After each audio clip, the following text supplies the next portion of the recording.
किसकी बात कर रहे हैं?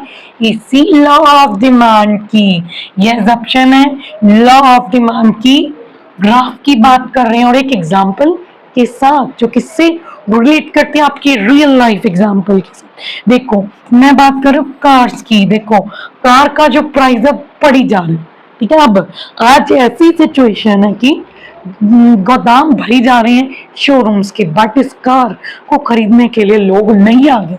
तो देखो कार का प्राइस इतना ज्यादा बढ़ गया कि उसकी जो क्वांटिटी डिमांड है वो क्या होगी? कम, ठीक है।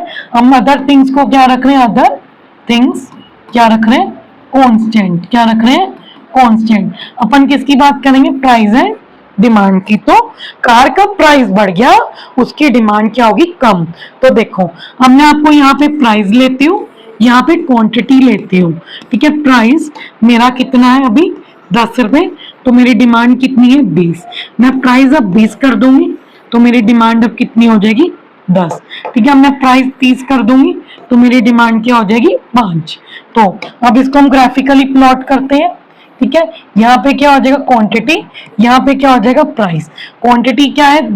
5, 10, 15, 20, ठीक है। प्राइस क्या रहेगा? 10, 20, 30। पहला क्या होगा? 10, 20, 10, 20, ठीक है। ये ना नेक्स्ट 20, 10, 20 क्या है? 10, एक मिनट, हाँ ये अब दोबारा देखते हैं एक बार, ठीक है। इस कलर से देखते हैं। प्राइस 10, क्वांटिटी 20, ये देखो, ठीक है। अब ठीक है ना? 20, 10, 20, 10, 30, 5, 30, 5। देखो इसको जोड़ लो, ठीक है। इसको जोड़ लो, ये क्या बन गया मेरा? Downward sloping, downward sloping demand curve, ठीक है। जो क्या आ रहा है? Downward sloping demand curve. ये इस तरीके का आपका बन जाएगा, ठीक है। नेक्स्ट अगर मैं बात करूं स्टूडेंट्स कि ये जो मेरा डिमांड कर्व है ये डाउनवर्ड क्यों जा रहा है, इसका क्वेश्चन एग्जाम में क्वेश्चन आता है जो मैं आपको क्लियर करती हूँ कि हमारा डिमांड का पहला रीजन है स्लोपिंग होने का, law of diminishing marginal utility. देखो ये जो लॉ है ये वो क्या कहता है कि जब कंज्यूमर एक ही कॉमोडिटी के यूनिट्स बार बार कंज्यूम करेगा, क्या करेगा? एक ही कॉमोडिटी के यूनिट्स बार बार कंज्यूम करेगा, एक टाइम आएगा जब वो उसको उसकी जो यूटिलिटी होगी आगे आने वाले यूनिट से, उसको क्या बोलते हैं? मार्जिनल यूटिलिटी, वो डिमिनिश होगी, जिसके कारण अब कंज्यूमर डिमांड बिल्कुल नहीं करेगा और उसकी डिमांड क्या हो जाएगी? डिक्रीज। क्या हो जाएगी उसकी डिमांड? डिक्रीज, ठीक है। और दूसरा रीजन है इनकम इफेक्ट। इनकम इफेक्ट का मतलब कि ये डिपेंड करता है कन्वॉयर की रियल इनकम पे। इनकम इफेक्ट का मतलब क्या होता है कि अगर किसी भी कॉमोडिटी का प्राइस कम होता है तो अब जो बायर की रियल इनकम है वो बढ़ जाती है कि वो कम प्राइस पे बहुत कुछ खरीद सकता है। तो इस गिरे हुए प्राइस का बायर की इनकम पे जो इफेक्ट आएगा उसको हम क्या बोलते हैं? Income effect. तो देखो क्वांटिटी डिमांडेड पे इफेक्ट आता है किसका? जब प्राइस क्या हो जाता है? कम, और प्राइस कम होने पे बायर की रियल इनकम बढ़ जाती है, मींस प्राइस कम भी मैं बहुत कुछ खरीद पाऊंगी जिससे कि बायर की रियल इनकम क्या हो जाएगी? बढ़ जाएगी और मेरी डिमांड भी बढ़ जाएगी। तो इसको मैं क्या बोलती हूँ? Income effect. चलो नेक्स्ट, सब्स्टिट्यूशन इफेक्ट क्या होता है कि जब मैं एक गुड को दूसरे की प्लेस पे एक गुड को सब्स्टिट्यूट कर रही हूँ और उसकी जगह पे दूसरा ला रही हूँ, एक गुड को सब्स्टिट्यूट हटा के दूसरा गुड ला रही हूँ, उसको क्या बोलते हैं? सब्स्टिट्यूशन गुड, ठीक है। जैसे कि कॉफी है, कॉफी का प्राइस बढ़ने से टी की जो डिमांड है वो बढ़ जाती है क्योंकि अब टी क्या हो गई? टी पर, जिसको मैं क्या बोलती हूँ? Substitution effect. तो इसलिए मेरा लॉ ऑफ डिमांड कैसे जाएगा? Demand curve downward sloping. क्या जाएगा? डाउनवर्ड स्लोपिंग, ठीक है। साइज ऑफ कंज्यूमर, ठीक है। अगर प्राइस कम होता है तो बहुत सारे कंज्यूमर उस कमोडिटी को खरीद सकते हैं, जिससे डिमांड बढ़ जाती है। जिससे क्या होती है? डिमांड बढ़ जाती है। ठीक है, अब कुछ एक्सपेक्टेशन है जो मैंने आपको स्टार्टिंग में स्टूडेंट्स बताई थी, जो लॉ ऑफ डिमांड को लेके है। ठीक है जी, लॉ ऑफ डिमांड क्या कहता है? प्राइस बढ़ेगा तो डिमांड कम होगी। और ये एक्सपेक्टेशन क्या कहते हैं? उल्टा, कि प्राइस बढ़ेगा तो डिमांड हमारी बढ़ेगी। तो मैंने आपको बताया था कि आईफोन्स हो गए, ऑडीज होगी। ठीक है, ये जो आईफोन एंड ऑडीज हैं, इनका प्राइस ज्यादा है, तभी तो ये माने जाते हैं सोसाइटी में कि इनकी कुछ सोशल डेजिग्नेशन है। एक बंदे के पास आईफोन है, वाओ, उसकी सोशल डेजिग्नेशन है। क्यों? क्योंकि उसका प्राइस ज्यादा है। डायमंड का प्राइस ज्यादा है क्योंकि उसकी सोशल डेजिग्नेशन है। इन गुड्स की प्राइस ज्यादा होने के कारण डिमांड भी ज्यादा है। तो ऐसे गुड्स को वेबिन ने क्या बोला है? Article of social discrimination. इस लॉ ऑफ डिमांड में कैसा होता है हमारा? Downward sloping. कैसा होता है कर्व? Downward sloping. ठीक है, जब मैं दूसरी बात करूं एक्सपेक्टेशन की, ये कैसा होगा? अपवर्ड। कैसा होगा? अपवर्ड। देखो, प्राइस कम है तो मेरी क्वांटिटी भी कम है, प्राइस बढ़ गया तो क्वांटिटी भी बढ़ गई। तो दोनों जब चीजें एक साथ चलेंगी, वो क्या हो गया? Expectation to the law of demand, जो कि वायलेट करेंगे किसको? लॉ ऑफ डिमांड को। ठीक है, चलो नेक्स्ट मैं बात करती हूँ गिफन गुड्स की। गिफन गुड्स क्या होते हैं? बहुत इंफीरियर गुड्स। बाजरा, वीट क्या है? Necessary good. बाजरा क्या है? Inferior good. इनका क्या होता है? Negative income effect. देखो, जब मेरी इनकम ज्यादा है, क्या है? देखो, जब मेरी इनकम क्या है? ज्यादा है, तो मैं किस में मूव करूंगी? नेसेसरी गुड्स में। किस पे जाऊंगी? नेसेसरी गुड्स पे। और मैं गिफन गुड्स को क्या कर दूंगी? कम। क्या कर दूंगी? कम। तो जब एक बढ़ता है और दूसरा कम होता है तो उसको क्या बोलते हैं? नेगेटिव। नेगेटिव। तो इसलिए इनकम बढ़ने से क्या इफेक्ट आया? गिफन गुड्स की डिमांड कम हो गई, जिसके कारण मेरा इनकम इफेक्ट क्या होता है?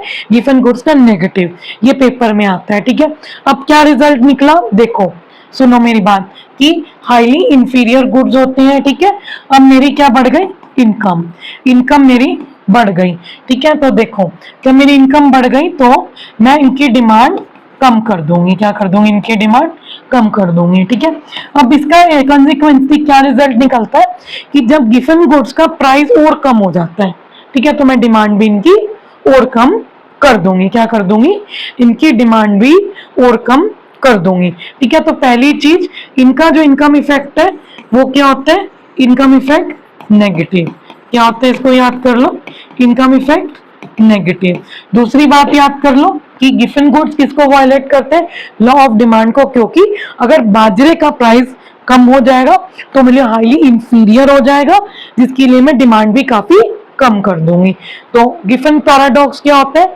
ये एक सिचुएशन है जब भी प्रोडक्ट का प्राइस बढ़ता है या कम होता है, ठीक है, तो उसकी क्वांटिटी डिमांड भी कम होती है या बढ़ती है। ये क्या करता है?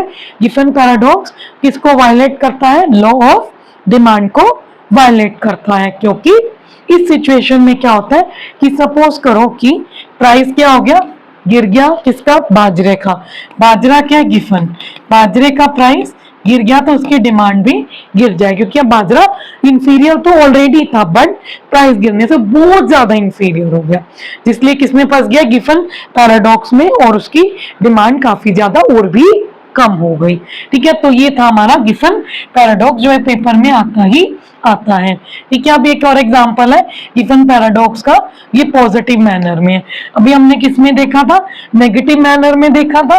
तो हम पॉजिटिव मैनर में देखेंगे कि मिनिमम वेज रेट पे ब्रेड का एग्जांपल दिया है कि देखो, जब प्राइस बढ़ता रहता है ब्रेड का, पर फिर भी हम इस ब्रेड की डिमांड क्या रखी रखते हैं, क्योंकि ब्रेड क्या है? अभी गिवन गुड है। क्योंकि हमारी अभी इनकम क्या है? बताओ मुझे। मिनिमम। क्या है? Income minimum. देखो, इधर दोबारा देख लो, फिर नेगेटिव इफेक्ट आएगा। मिनिमम इनकम हो गई। ठीक है, इनकम कम हो गई, ब्रेड का प्राइस बढ़ी जा रहा है, फिर भी हम डिमांड करना नहीं छोड़ रहे। तो इन दोनों के बीच में क्या हो गया? नेगेटिव इफेक्ट, क्या हो गया, नेगेटिव इफेक्ट। ठीक है, देखो प्राइस बढ़ी जा रहा है, डिमांड हम करी जा रहे हैं क्योंकि ये गिवन और हमारी इनकम कम है, तो इन दोनों के कारण ये क्या है, expectation to the law of demand and it's violate law of demand. ठीक है, कोई डाउट हो तो मुझे कमेंट कर देना, मैंने आपको काफी अच्छे से इस चीज को एक्सप्लेन कर दिया है। चलो, हमारा बहुत इंपॉर्टेंट कंसेप्ट स्टार्ट हो गया, मूवमेंट और शिफ्ट क्या होता है। देखो मूवमेंट में दो आते हैं, क्या क्या आएंगे, एक्सटेंशन होगा या तो कॉन्ट्रेडिक्शन होगा, एक्सटेंशन या कॉन्ट्रेडिक्शन।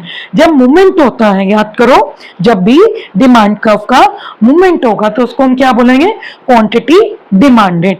डिमांड कर्व मूव क्यों होता है, प्राइस के कारण और कोई फैक्टर के कारण नहीं। याद करो, डिमांड कर्व इंक्रीज या डिक्रीज क्यों हुआ, बताओ बेटा, बिकॉज ऑफ इंक्रीज और डिक्रीज इन प्राइस। ठीक है, ये मूवमेंट कब होती है, मूवमेंट, ठीक है, मूवमेंट को क्या बोलते हैं, क्वांटिटी डिमांडेड, और मूवमेंट किसके कारण होती है, प्राइस के कारण, और अदर थिंग्स कांस्टेंट, और अदर थिंग्स कांस्टेंट रखी गई हैं। तो ये क्या मूवमेंट है, हम आगे मूवमेंट पे देखते हैं, ग्राफ देखते हैं। ये एक्सटेंशन है, ये कॉन्ट्रडिक्शन है। एक्सटेंशन ऑफ डिमांड कर्व में क्या होगा कि हमारा जो प्राइस है वो क्या हो गया, 5 था, ठीक है बेटा, सॉरी 5 था प्राइस, 5 से 1 हो गया, प्राइस क्या हो रहा है, कम, क्या हो रहा है, कम। ठीक है, और प्राइस कम होने से डिमांड क्या हो रही है, बढ़ रही है। तो एक्सटेंशन का मतलब क्या हो रहा है, इंक्रीज इन डिमांड, डिमांड क्या हो रही है, increase in demand due to decrease in price. देख लो आपके सामने रियल लाइफ एग्जांपल कि प्राइस डिक्रीज हो गया, कम हो गया प्राइस, तो मेरी डिमांड बढ़ गई। इसको प्लॉट करोगे 5,1 5,1 1,5 1,5, मूवमेंट कैसे हो रही है, डाउनवर्ड मूवमेंट। ठीक है, अब अपवर्ड मूवमेंट कैसे होगी, प्राइस क्या हो रहा है मेरा, प्राइस, प्राइस में गौर करो, पहले 1 रुपी था, प्राइस बढ़ जाएगा, ठीक है, और डिमांड मेरी कम हो जाएगी, लिख लोगे, decrease in demand due to increase in price. ठीक है, अब देखो इसको प्लॉट करोगे तो ये ऊपर की तरह मूवमेंट होगी जिसको कहेंगे अपवर्ड मूवमेंट, कॉन्ट्रडिक्शन में अपवर्ड मूवमेंट, एक्सटेंशन में डाउनवर्ड मूवमेंट। और अपवर्ड मूवमेंट कब होगी, जब डिक्रीज इन डिमांड, क्या हो रही है, decrease in demand due to rise in increase in price, due to increase in price. ठीक है, नेक्स्ट अगर मैं बात करूं इंक्रीज और डिक्रीज इन डिमांड, जिसको हम क्या बोलते हैं, चेंज इन डिमांड। मूवमेंट होगा तो change in quantity demanded, demand में जब चेंज आता है उसको हम क्या बोलते हैं, शिफ्ट इन डिमांड कर्व, क्या बोलते हैं, शिफ्ट इन डिमांड कर्व। देखो क्वांटिटी में जो डिमांड है, डिमांड में क्यों चेंज होता है, अदर फैक्टर के कारण, और इधर प्राइस कांस्टेंट रखा गया है, या तो फॉरवर्ड शिफ्ट होगा आगे की तरफ या बैकवर्ड पीछे की तरफ शिफ्ट होगा। ठीक है बेटा, तब इंक्रीज इन डिमांड में देखो कि प्राइस हमने क्या रखा है, कांस्टेंट। ठीक है, अब डिमांड क्या हो रही है, इंक्रीज, क्योंकि अदर फैक्टर इंक्रीज हो रहे हैं। ठीक है, अदर फैक्टर में इंक्रीज होने के कारण डिमांड मेरी इंक्रीज हुई। तो देखो 10, ये देखो 10,20, अभी मेरा डिमांड कर्व किस पे है, ए पॉइंट पे, फॉरवर्ड शिफ्ट हो गया, D1 पे आ गया, तो मेरी क्या बढ़ी, डिमांड बढ़ गई, प्राइस मेरा कांस्टेंट है। ठीक है, तो क्या होगा, फॉरवर्ड शिफ्ट। अब देखो ये क्या है, फैक्टर्स, ये क्या, किन फैक्टर्स, किन कॉजेस के कारण, पेपर में आ जाता है causes for increase in demand. ठीक है, इंक्रीज इन डिमांड, जो क्या होगा, इंक्रीज इन डिमांड, शिफ्ट, मतलब क्यों शिफ्ट हुआ, जिसको हम बोलेंगे राइटवर्ड शिफ्ट। ठीक है, राइटवर्ड शिफ्ट। देखो क्यों हुआ राइटवर्ड शिफ्ट, क्योंकि बिकॉज ऑफ अदर फैक्टर। ठीक है, सबसे पहले पीआर, पीआर क्या होगा, प्राइस ऑफ रिलेटेड गुड्स। ठीक है, जिसमें हमारे दो आ जाएंगे, सब्स्टिट्यूट और कॉम्प्लीमेंट्री। ठीक है, अब देखो हमारी डिमांड कब इंक्रीज होगी, जब सब्स्टिट्यूट गुड की बात हो रही है, कि जब सब्स्टिट्यूट गुड का, जैसे कॉफी है, ठीक है, कॉफी का जो प्राइस है वो क्या हो गया, बढ़ गया, कॉफी का प्राइस बढ़ गया, तो मेरी जो डिमांड है कॉफी की वो क्या हो जाएगी, कम। ठीक है, और मैं किसकी बात करूंगी, उसके सब्स्टिट्यूट की, तो मैं कॉफी की जगह पे टी को कंज्यूम करूंगी, क्योंकि मेरे टी क्या है, चीपर है। ठीक है, तो इसलिए टी की डिमांड क्या हो जाएगी, बढ़ जाएगी। ठीक है, टी की डिमांड क्या हो जाएगी, बढ़ जाएगी। तो मुझे इधर डिमांड ही बढ़ानी है, तो इसलिए क्या होगा, increase in price of related goods, ठीक है, सब में इंक्रीज कर दो अदर फैक्टर में, increase in price of related goods, increase in rise of future expectation, increase in taste and preference of a consumer, increase in income. तो उससे क्या होगी, मेरी डिमांड इंक्रीज होगी।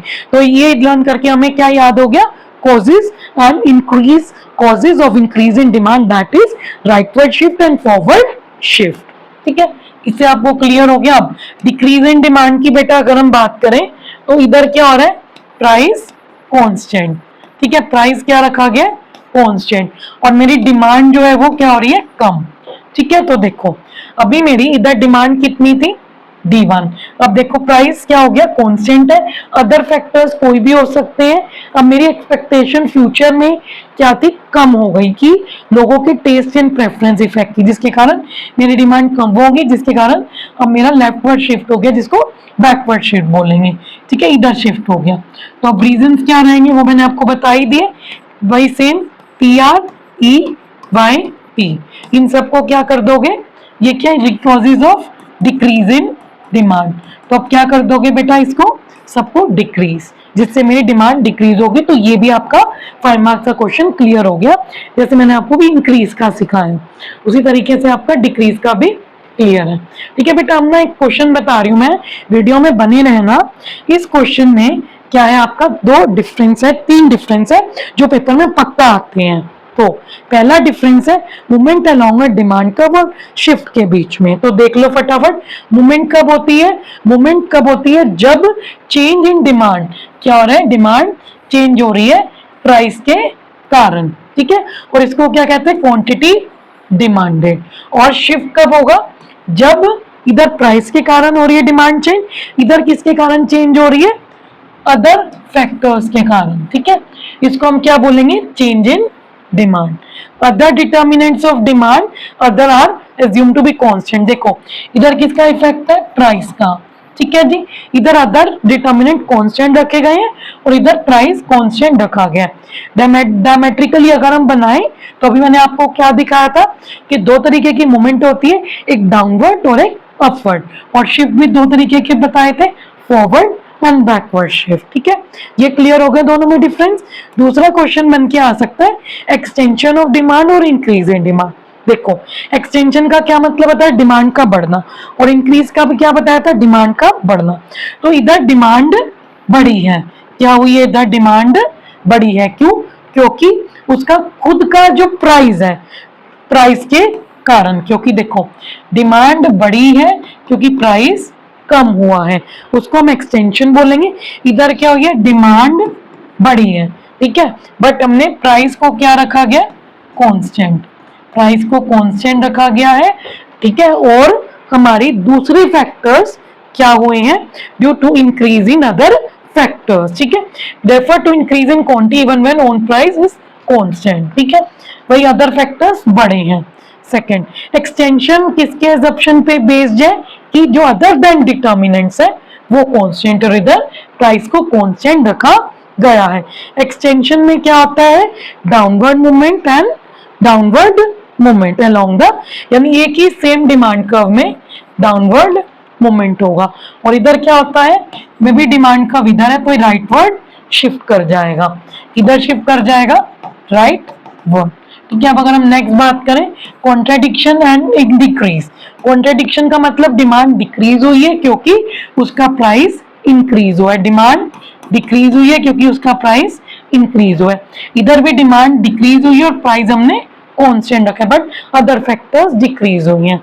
कॉन्ट्राडिक्शन कब स्टडी होगा, इस असम्पशन पे कि अदर डिटर्मिनेंट्स कांस्टेंट है और इधर प्राइस को कांस्टेंट रखा गया है, ठीक है। डिक्रीज इन डिमांड में क्या होगा, क्या बताया था, अपवर्ड मूवमेंट, यानी ये सेम डिमांड का इसी पे ऊपर की तरफ मूवमेंट होगा, और डिक्रीज इन डिमांड का मतलब क्या होता है कि शिफ्ट हो जाएगा लेफ्टवर्ड, ठीक है। अब यहाँ तक आपका ये सारे बेसिक सब कुछ कवर हो चुका है। So thank you for watching my video, do like, share and subscribe to madam work YouTube